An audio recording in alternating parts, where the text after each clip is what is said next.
आज के कार्यक्रम में आप सबों को हार्दिक बधाई, सादर। और आज के कार्यक्रम में जो आज आप लोग को नियोजन पत्र दिया जाएगा, इस कार्यक्रम में आज बोलने के मुझे मौका मिला है। प्यारे भाइयों से, बहनों से हम कहना चाहेंगे कि सरकार आती है और जाती है, लेकिन कुछ ऐसी सरकार है जो हमेशा याद छोड़कर ही जाता है कि हमने अपने कार्यकाल में क्या क्या काम किया है। मैं यही कहना चाहते हैं कि अगर देखें आप कि 2000 साल में झारखंड की आगाज हुई थी और आज 2023 चल रही है। 2000 से लेकर 23 साल की जो झारखंड के सफर, इस सफर में हमारे आम जनों के लिए, झारखंड के विकास के लिए, झारखंड के रोजगार के लिए यहाँ के लोगों ने किन किन सरकार ने क्या क्या काम किया है, उसका समीक्षा होनी चाहिए। और समीक्षा करने पर आपे ये मालूम होगा कि किस सरकार ने जनता के समर्पित होकर, समर्पित भावना से आपके बीच में जाकर आपके काम करने की काम किया है, ये आपको जो है तय करना होता है। अब जानते हैं प्रजातंत्र में हर 5 साल के बाद ही जो है एक मौका आपे हम जो संविधान में आपको देता है। मैं इस बात को दोहराना चाहता हूं। इस बात को दोहराने के कारण यही है कि अक्सर लोगों ने कहते हैं या जो विपक्ष के लोग हैं वो हमेशा ये बात कहते हैं कि ये जो गठबंधन की सरकार है, हेमंत जी के नेतृत्व में सरकार है, वो झारखंड के लिए क्या किया। बहुत सारी चीजें ये बताते हैं। मैं आपके सामने 2-4 शब्द रखकर हम अपनी बातों को समाप्त करना चाहते हैं और यही कहना चाहेंगे कि 2019 के अंतिम समय जो है कि गठबंधन की सरकार हेमंत जी के नेतृत्व में सरकार बनी और सरकार बनने के बाद आप जानते हैं ये लगातार 2 साल महामारी से हम लोग गुजारे।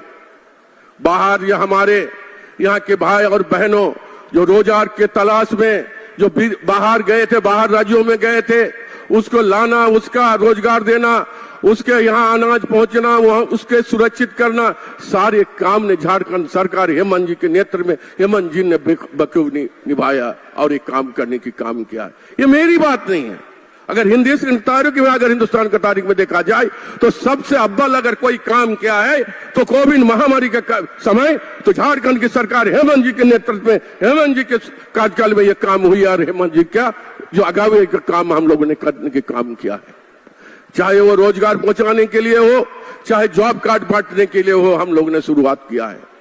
और उसके बाद हम लोगों ने देखा कि जनता के बीच में जाकर कौन कौन बातों उभर कर आती है, पहले वही बात को हमें तय करना होगा, उस समस्या को हमें निदान करना पड़ेगा। हम जनप्रतिनिधि हैं। अभी अखिलेश जी बोल रहे थे कि हमारे यहाँ बहुत सारी काम हुआ, मैं भी उसके सहमत हूं।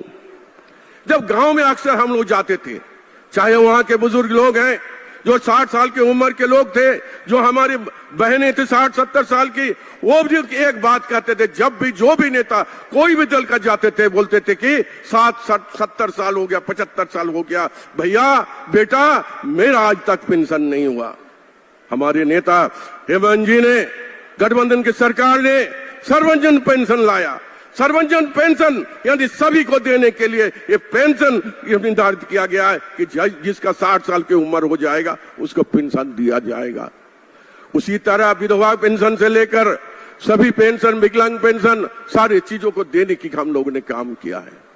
मैं कहना चाहता हूं कि हमने देखा है कि आज के इस युग में जो बच्चियां ड्रॉप आउट हो जा रही थी, बच्चियां जो आगे पढ़ नहीं पा रही थी, उसके लिए भी हमारी सरकार ने योजना बनाई है और वो योजना बनाने के बाद हजारों लड़कियों को योजना के तहत उसको लाभ देने के हम लोगों ने काम किया है। हम लोगों ने उसी तरह यहाँ पर बेरोजगार लोगों के लिए रोजगार दिलाने के लिए हम लोग ने योजना चलाने की काम किया। हम लोग ने योजना चलाया, ऐसी योजना जो स्किल्ड हो, नॉन स्किल्ड हो, सारे लोगों को रोजगार से कैसे हम जोड़ा जाए। आप देखे होंगे मुख्यमंत्री रोजगार सृजन योजना के तहत आज हम देखते हैं जो व्यक्ति किसी का गाड़ी घोड़ा चला रहे थे, अगर वो चाहते हैं कि हम अपने खुद गाड़ी खरीदे, अगर कोई किसी दुकान में काम कर रहे थे, अगर वो चाहता है कि हम अपने ही दुकान करेंगे, तो उसके लिए भी सरकार ने ऋण देने की काम किया है, ताकि हमारे यहाँ जो पड़े हुए नहीं है वैसे अनस्किल्ड जो है वैसे लोगों को रोजगार देने की हम काम करेंगे। इसी तरह लगातार अगर हम देखा जाए तो हम लोगों ने जो हमारी सरकार ने समय समय पर नई नई योजना को लाकर आपके बीच में यहाँ के लोगों की सुखी और समृद्धि बनाने के लिए प्रयास हमेशा करती रही है। जब कोरोना काल रहा उस समय हम लोगों ने एक नहीं, हमारी ग्रामीण विकास के द्वारा अनेक योजना हम लोग लाने की काम किया है। उसमें सबसे ज्यादा बिरसा हरित ग्राम योजना के तहत हम लोगों ने, जो पहले भी प्लांटेशन होता था, पौधा लगता था, उसके बाद उसका लेखा जोखा लेने वाला कोई नहीं था, लेकिन हम लोगों ने नियम लाया, चाहे सरकारी हो चाहे बेसरकारी हो, रैयती जमीन पर भी हम पौधा लगाएंगे और उसके एक संपत्ति परिसंपत्ति हम देंगे, ताकि आने वाले दिनों में वो अपने जमीन पर पौधा लगाकर आने वाले दिनों वो पेड़ बनेगा, वो फलदार पेड़ बनेगा, वो फल बेचकर अपने परिवार को भरण पोषण उसी से कर सकता है। मुझे खुशी है और इस बात का मैं महसूस भी करते हैं कि जब गांव में घूमने के लिए जाते हैं, वहां के लोग कहते हैं, कुछ लोग कहते हैं कि भैया आप ही लोगों ने तो ये रोजगार देने की काम किया है, इस बार 3 साल का मेरा बगीचा हो गया है, इस बार हमें 20,000 रुपया मिला, इस बार हमको 16,000 मिला है। ये काम पहली बार हेमंत सरकार ने करने की काम किया है। उसी तरह हम लोगों ने, जब हम लोग की सरकार आई तब मनरेगा के तहत सिर्फ 192 रुपया 192 रुपीज आपको मिलता रोजगार, एक जो मैंडेट हम लोग देते थे एक दिन का काम का। हमारे आने के बाद हम लोगों ने, राज्य सरकार ने अपना पैसा लगाकर उसको 225 अभी 250 रुपया आप लोगों को देने की काम हम लोग ने किया है, ताकि लोगों को रोजगार मिले। और रोजों के रोजगार देने के लिए हम लोग ने और एक योजना चलाने की काम हम लोग ने किया है। वहां पर हम लोग दीदी बड़ी योजना, दीदी बगीचा योजना के तहत हम ये कॉन्सेप्ट देने की काम किया है कि आपके बगल में जो जमीन पड़ी हुई है उस पे भी आप पौधा लगा सकते हैं और वो पेड़ बनेगा तो निश्चित तौर पर वहां पर फल आपके परिवार और परिवार को खिलाने के काम करेंगे और जो बचेगा उसको बेचने भी काम करेंगे। इस तरह हम धीरे धीरे इसको ले जाने की काम हम लोग ने किया। हमारी एक मंशा यही रही कि यहाँ की जनता को जैसे भी हो हम लोग आगे बढ़ाएं, उसकी स्वावलंबी कैसे हम बनाएं।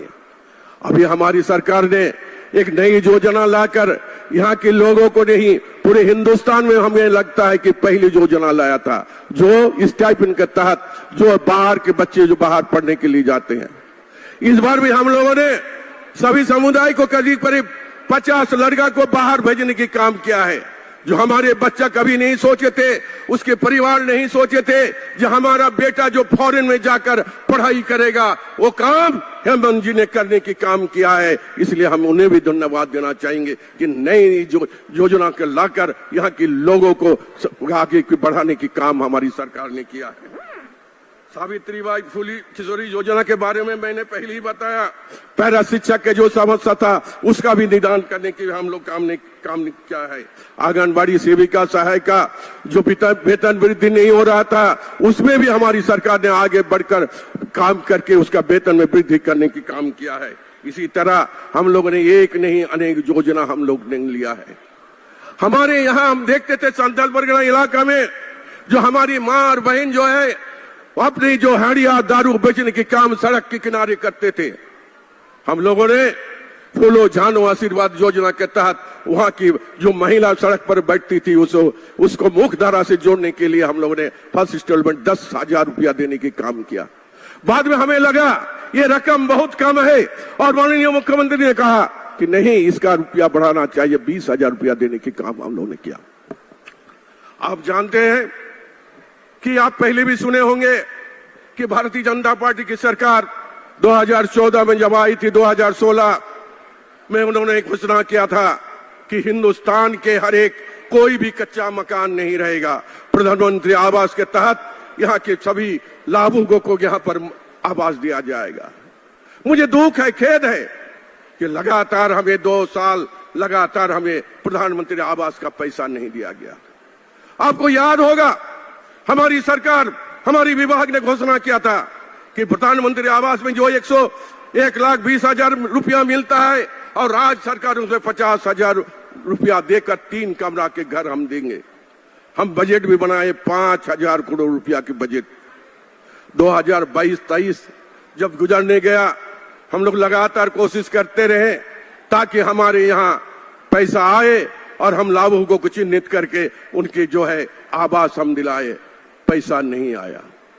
फिर दोबारा 2023-24 का भी वही है कि अभी तक जो है प्रधानमंत्री आवास का पैसा हमारे यहाँ नहीं आया। माननीय मुख्यमंत्री जी ने अब वह आवास देने की काम किया है। वैसे लोगों को जिनका आज बेसहारा घर नहीं है, जो तिरपाल के नीचे रहते हैं, जिसका छाद नहीं है, वैसे लोगों को आवास देने के काम अब वो आवास के तहत इस बार से शुरुआत हम लोग 23-24 में हम लोग शुरुआत करने जा रहे हैं और उसमें भी हम लोग 3 कमरा देने के काम हम लोग करेंगे। ये सरकार का ये है मसला है। ठीक है, केंद्र सरकार से नहीं मिला, हम उसके लिए एक बार नहीं 10 बार हम पत्रचार करते रहेंगे, फिर भी हम कोशिश करेंगे ताकि जो आवासहीन लोग हैं उसको आवास दिलाकर हम छोड़ेंगे। इसी संकल्प को लेकर हमारी सरकार, गठबंधन की सरकार, हेमंत जी ने जो है अब वो आवास का ऐलान किया है कि हम करीब 7 लाख 8 लाख लोगों को जो है 3 सालों के अंदर हम लोग ने अब वो आवास देने के काम हम करेंगे। और ये आवास निश्चित तौर पर 2023-24 में आपके घर, आपके द्वार में पहुंचेगा। आपको याद होगा सरकार आपकी दौर के कार्यक्रम चलाया था। हजार जो है वृद्धा पेंशन, सुरक्षा पेंशन और सैकड़ों नहीं हजार जो आया था आवास का, वो आवास का भी इनलिस्ट किया गया था, उसको भी देखा जाएगा। वैसे लोग जिसको कभी घर नहीं मिला है, जो सरकार आपकी दौर कार्यक्रम में जो आवेदन दिया था वो फाड़ कर फेंका नहीं गया, उसको भी रखा गया, कंप्यूटर में उसको लोड किया गया। वैसे लोगों को भी देखकर हम लोग आवास देने की काम करेंगे। दोस्तों, समय बहुत गुजर चुका है। आप लोग 10 बजे से आए हैं, हम लोग को आने में देरी भी हुई, इसलिए हम क्षमा भी चाहेंगे। हम इतना ही कहेंगे कि हमारी सरकार, जो गठबंधन की सरकार है, हेमंत जी की नेतृत्व में जो सरकार है, वो जनता पर समर्पित है और जनता के लिए काम करना चाहती है। हमें आपका विश्वास मिला है और निश्चित तौर पर आने वाले दिनों में आपका विश्वास हमारे पर बना रहे, कायम रहे। यही सोच और विचार के साथ पूरे तंत्र हमारी समर्पित है और समर्पित भावना से आपके बीच पर दोबारा फिर हम आएंगे और विश्वास के साथ आएंगे कि हमने इस झारखंड बनने के बाद हमने नई योजना लेकर यहाँ के लोगों को आगे बढ़ाने की हमने अपने काम किया है। इन चंद शब्दों के साथ यहाँ वे तमाम वैसे लोग जो आज लेटर लेने के लिए आए हैं, उनको भी हम हार्दिक मुबारकबाद देना चाहेंगे और आगे भी हम यही कहेंगे, यहाँ के नौजवानों को भी हताश निराश नहीं होना होगा। लोग कहते हैं क्या आप लोग ने आरक्षण नीति के बारे में क्या किया? आज जो है दूसरे दल बराबर एक चीज को कहते हैं, मैं नहीं, आप जानना चाहिए, आपको पूछना चाहिए। आप बताइए, 2000 साल में जब नई झारखंड में सरकार बनी थी, उस समय किसकी सरकार थी? आप बताइए कि 2000 के बाद जो हमें जो ओबीसी को 27% आरक्षण मिल रहा था, जो एससी को 14% आरक्षण मिल रहा था, वो आरक्षण क्यों गया, किस समय गया और किस हालात में गया, किस परिस्थिति में गया? उन नेताओं को पूछना चाहिए जो बोलता है कि हेमंत सरकार ने कुछ नहीं किया। वो उसका जवाब उनसे मांगने चाहिए कि जब बिहार से हम आए थे, हमें 71 या 73% हमें आरक्षण मिलता था। आपने 20 सालों में लगातार 2019 तक आपने राह चलाने की काम किया। क्या आपने एक बार भी नहीं सोचे यहाँ के नौजवानों को कैसे ज्यादा से ज्यादा लोगों को रोजगार दिया जाए, यहाँ के लोगों को कैसे रोजगार से जोड़ा जाए? इसके लिए आपकी पुरानी सरकार कभी सोची नहीं है। हम लोगों ने नियम बनाए थे ताकि यहाँ के लोगों को जो है रोजगार 100% लोगों का, यहाँ के लोगों को लोग मिले। इसके लिए भी हमारी सरकार ने योजना बनाई थी और उस योजना के तहत 12 एडवर्टाइजमेंट हम लोग ने निकालने की काम किया था। हुआ क्या? हाई कोर्ट में इसको निरस्त कर दिया। हम बैठे नहीं हैं, हम चाहते हैं यहाँ की नौजवानों को रोजगार से जोड़ने की हम काम करेंगे। नए नए एडवर्टाइजमेंट निकालकर यहाँ के लोगों में जो 1.5 साल बची हुई है उसमें हम काम करके आपको दिखाना चाहते हैं। मैं इन चंद शब्दों के साथ पुनः आप लोग को धन्यवाद देते हुए मैं अपनी बातों अपने विचारों को यहीं समाप्त करते हैं। शुक्रिया, धन्यवाद।